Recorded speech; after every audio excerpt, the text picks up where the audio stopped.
Came to Believe, the spiritual adventure of AA as experienced by individual members.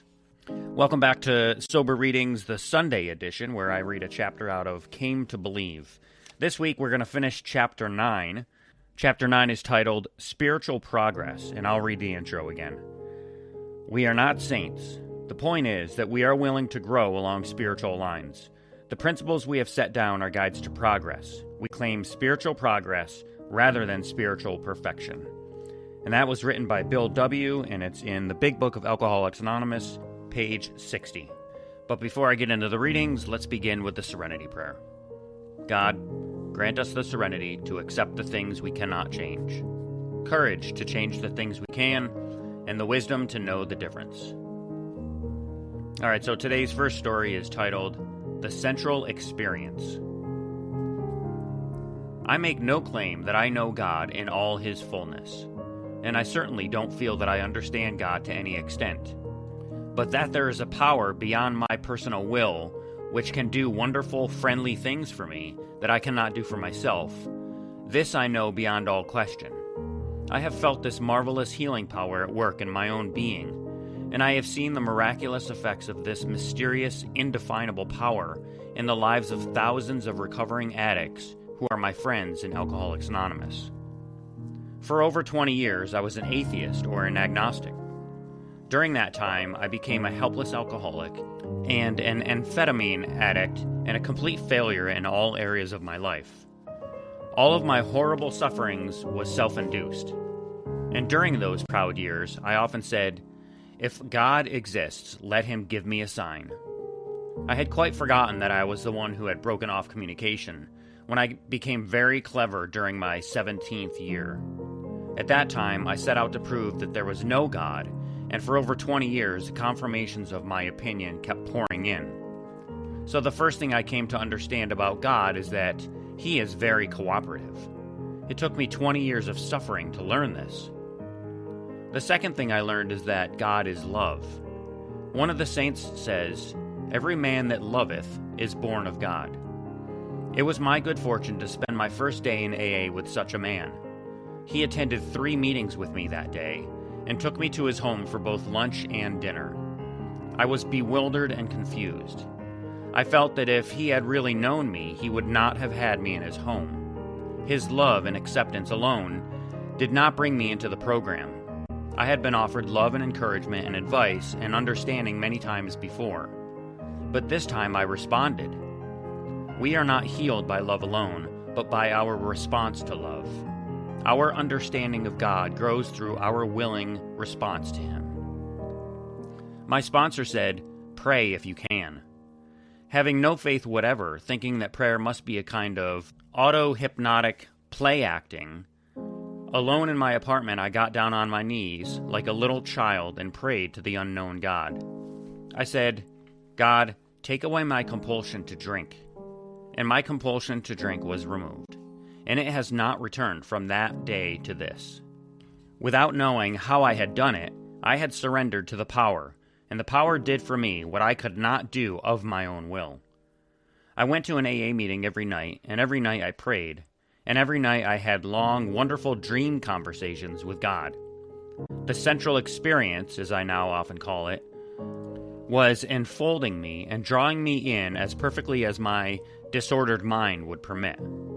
I had been given great gifts, the gift of faith and the confirmation of faith, and I became so excited that I couldn't make up my mind whether to found a new religion or run for pope.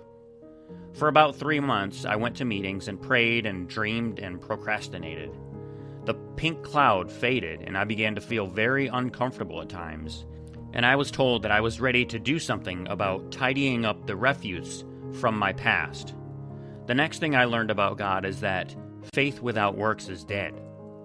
Gradually, I began applying myself to steps 4 through 9, and after about 4 years, the power of the past to hurt me was largely removed. I came to believe in God who was merciful and forgiving, but not forgetting. And I have no desire to forget the past. My memories no longer fill me with shame and remorse. On the contrary, they fill me with gratitude and joy. My whole story is a sort of divine mystery to me. I don't know how an intelligent human being ever could have got into such a mess, and the more firmly established in sanity I become, the more amazed I am that I ever got out of the mess. Very early in my AA life, I realized that the experience of God and the concept of God had not been invented by AAs.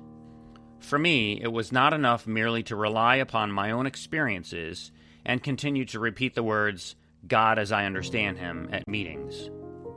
I rediscovered the God of the Bible largely through the practice of techniques described by Norman Vincent Peale in his The Power of Positive Thinking. I became confirmed in the church of my choice and made my peace with the God of my childhood. I learned that the fearful God I had imagined as a child was really a God of love. But the record of religious institutions generally began to appear to me more and more like my own, very high in promise and very low in performance.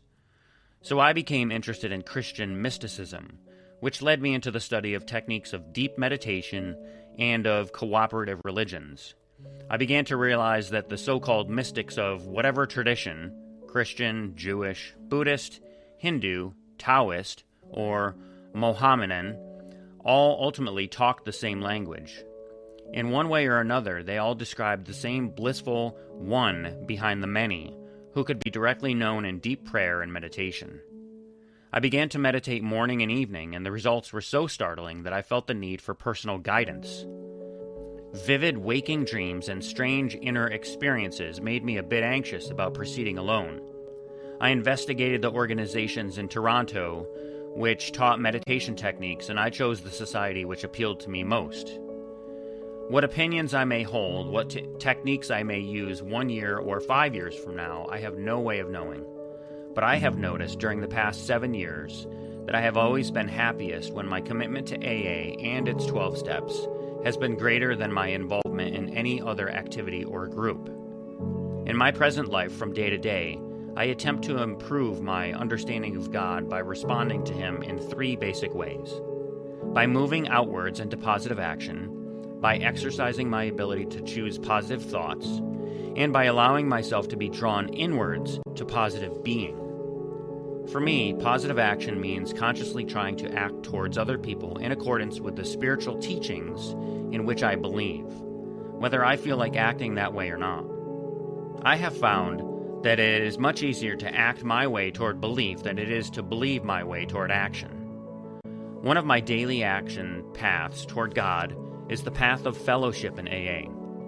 The great tragedy of the addict is that, of all the personality types, he is probably most in need of love, but gradually, through his addiction, he becomes totally unlovable. The loving fellowship of AA began my recovery, and I maintain daily contact with those who love me and understand me, for I need it almost as much now as when I attended my first meeting. Another sort of path toward God which I try to follow every day is the process of positive thinking. AA taught me that it is actually possible, though not always easy, to stop a negative or despairing train of thought, and by the use of a repeated slogan, recover a sense of gratitude which permits me to begin a positive train of thought. The ultimate positive thought, of course, is God, the word which affirms our faith that the universe is friendly to our being. Through prayer, I take the path of faith toward God. Every morning, I turn my will and my life over to the care of my God as I understand Him. His integrating power within me has gradually led me into a state of serenity and happiness, which I had always considered impossible. Through deep meditation, I take the effortless path toward God. I meditate for half an hour every morning and evening. The purpose of transcendental deep meditation is to allow the attention to be led deep within the mind to the source of thought, which is experienced as blissful being, and to bring the blissful nature of that state out into normal waking consciousness for enjoyment throughout the day. I have become more and more aware of the infinite expansion of happiness which is accessible within. The Upanishad, part of the Hindu scriptures, concludes, "From joy all things are born. By joy all things are sustained. To joy all things return." The more thoroughly I can surrender to this proposition, the more thoroughly I enjoy my life. Ultimately, my God, as I understand Him, is joy and the expansion of joy. Toronto, Ontario. And this next story is very short. It's only one paragraph. It's titled, Another Helmsman. For years, my favorite literature was Homer, the Odyssey, because all life is a journey. The Iliad, because all life is a battle. Now I ask myself, but need life be as Homer seems to have seen it? Why should I be constantly journeying, running away from myself? Constantly battling myself and resisting or resenting this life that God has granted me? Why not relax and let someone who is far more capable than I do the steering and planning? Seattle, Washington. Next up is I Must Learn. Many in our fellowship express our 3 stages of learning and growth this way. I came to believe. In my case, it was about 3 years before the 3rd stage began. Over the years, I believe I have experienced a gradual strengthening and growth of frequency in my communication with God as I understand Him. Man is ready to die for an idea, provided that idea is not quite clear to him. Paul Eldridge wrote, "That is the way the spiritual side of the AA program appears to me. I'm in trouble if I attempt to parse it. I don't attempt to understand it. These random notes represent the best I can do to put it into words." Cardinal Newman said, "It is thy very energy of thought which keeps thee from thy God." So it was with me, I think. The saying, "let go and let God," must have been written just for me. For me, God is that still, quiet voice I hear so many times each day, saying, "Roy, that wasn't good enough." I live alone, and once I was lonely. But now I can enjoy the rewards that come only in moments of solitude. I often protest against things that I look on as limitations and obstructions. But these could be the very things I need most. For what I call hindrances, obstacles, and discouragements are probably God's opportunities. As I try to grow in this AA program, I must occasionally remember when, but not in order to brood about the past. AA taught me how to deal with it, how to put it in its proper place and perspective. I believe that I must learn and that I must let God teach me that the only way to get rid of my past is to get a future out of it. God will waste nothing. Now that I am sober and have tried to turn my will and life over to the care of God, I believe that the greatest gift I can bestow upon the world or upon any one group of persons or upon any person in the world is my own self. I think God gave each of us a unique personality so that we in turn might give it to others. Now I can give it, with joy in life, warm, friendly, happy, sober. I believe that God made us all different for another reason. I am convinced that there is some one thing that I can do better than anyone else in the world. God thinks so, and He wants me to do it. Through the 12 steps, a good many AA members have found out what their assigned chores on earth are, and they are doing them. Thus, the 12 steps must continue to be more compelling to me or more binding on me than anything else that I encounter in life. For only through working on these steps can I get closer and closer to finding out God's intention for me. Perhaps God thinks that a very modest task in my community is all that I'm capable of. But it is there, it is real. And so, with the help of my friends in AA, I must search out what this task is. Then, with their help, I must do it. And that's also written in Toronto, Ontario. Source of strength. A few years before coming to AA, I knew I was going crazy. I do remember crying out to God to help me. Somehow, I got the strength to leave my husband. I was afraid that on one of my violent drunks I would kill him or be killed by him. It was a long road from that moment to the time that I was able to get help and to know that God was in my life. I had the first glimmer of hope at my first AA meeting. My fear was that I might not have the disease of alcoholism. If I didn't, I knew I would never make it. Life had ceased to function for me in any normal way.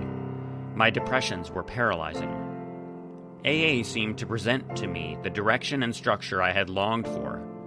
I began to have just the slightest motivation and just the slightest will to live. Through months of painful withdrawalness and hostility, I slowly began to find a voice within me that had to be heard.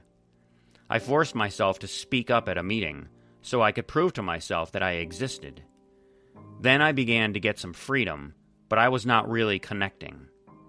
I had found friends in AA, and it became a family for me, but after a while, this wasn't enough. In facing life for the first time, I was full of fear. I could discuss problems with these friends and with doctors, but there was an ingredient missing in my life. Always before, I had put myself in the hands of a man and made him the sole reason for my existence and my will to live. I knew that if I did this again, my disillusionment would be hard to bear. I had to have my own will to live. And this, perhaps, is when I began to rely on God, someone to protect me, someone who wouldn't possess me, someone I could silently talk to and pray to. Perhaps I became willing to believe. I would tell a friend of mine who was having the same problems that I prayed to God not to take a drink today and not to get married today. It was a sort of pact. I was very serious about this. I couldn't seem to handle romance and God too well at the same time, and God did start to give me strength that I had always thought would come from the man in my life. I need power each day because I get weary. But with AA as my structure and God as my source of strength, I can face life without taking a drink. I don't have to stare out my window in total despair anymore. The ocean and the sun and the trees and all the fantastic beauty that God has created have finally become very real to me. I crave and need the presence of nature. But I must also bear in mind that it is the spirit within me, which comes from God, that is going to be the healing force. I can turn to it wherever I am. I want very much to share myself with another human being now. I am afraid of taking that step, but then I have been afraid of everything else too, and now I know that it is possible to overcome fear. New York, New York. Changing beliefs. When I arrived, trembling and terrified at my first meeting, I thought I no longer believed in anything. What a miracle that, after one talk with my sponsor and the one meeting, I could have hope in AA. This hope kept me coming to meetings and gradually grew into a true belief that AA had all the answers for me, that if I would be willing and try, I could stay sober, one day at a time. However, I found that this involved the effort to practice the program. Once my belief in AA had been established, it became apparent that all 12 steps were important to my continuing sobriety. But I was stymied on the third step, with its reference to the care of God. So I went around it, knowing I must return to it, and tackled the fourth step. Slowly and painfully, I became aware of myself. I began to see it wasn't true that I didn't believe in anything. Rather, I had believed in the wrong things. I had believed I needed a drink for confidence. I had believed I was unattractive. I had believed I was unworthy. I had believed no one loved me. I had believed I never had a break. Someone said at a closed meeting, "There is good in all of us. Seek it out, nurture it, tend it, and it will flourish." So I began searching for the positives within me. I realized that my feeling of inferiority was just one aspect of ego, and the arrogance I projected was the other. I must find the center median. So I tried to act as if AA was giving me confidence. I had an attractive personality even though I was not beautiful. I was worthy like all others. I loved myself and could therefore love others. Faith was freeing me from the fear that had always gripped me.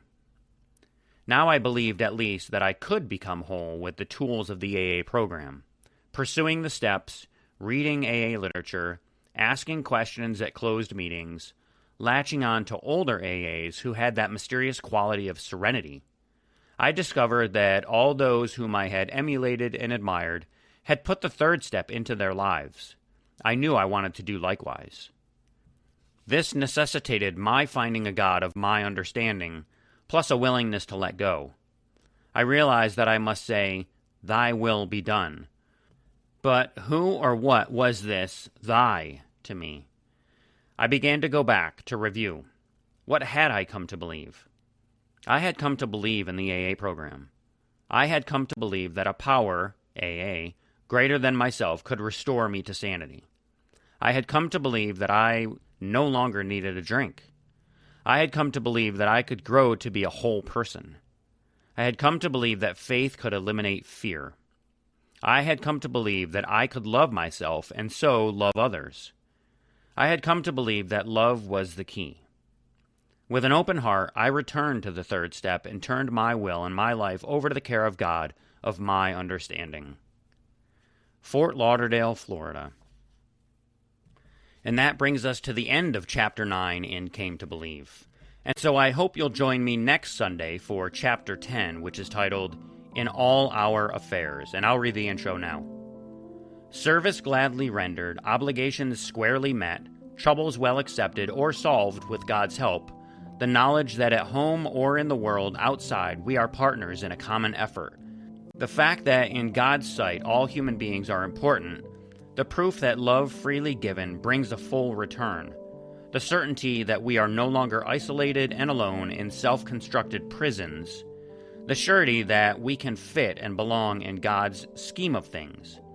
These are the satisfactions of right living for which no pomp and circumstance, no heap of material possessions could possibly be substitutes. Bill W., and that's from the 12 and 12, page 124. And I believe that for next Sunday's reading, I will have a special guest reader, so please join me for that. And so that brings us to the end of today's episode of Sober Readings. Thank you all for listening. If you enjoyed the show, please do me a huge favor and hit that like button and share this episode. If you'd like to drop $1 in today's virtual donation basket for the reading, please go to SoberReadings.com and click the donate button. So again, thank you so much for listening, everyone. Stay sober, keep reading, and I'll catch you in the next episode. Until then, take care of yourselves and each other, and remember, just for today, don't drink, go to a meeting, and keep coming back. Have a great day, and as my friend Larry says, best day ever.